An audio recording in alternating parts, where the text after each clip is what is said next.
kudune damkar iki. Mbak, wi. Lah iki kudune damkar nek ora damkar ya ora iso no. Few moments later.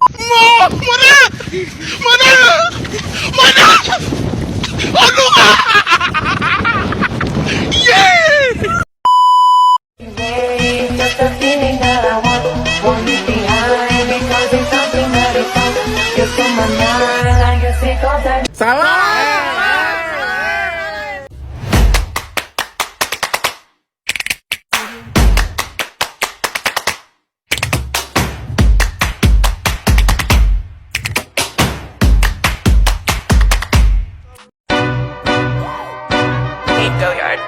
I got so much motherfucking design on right now. Break it down, bring it back, make it clap. I got 3 old thoughts, new block, where that thing. Bitches on my line, and you know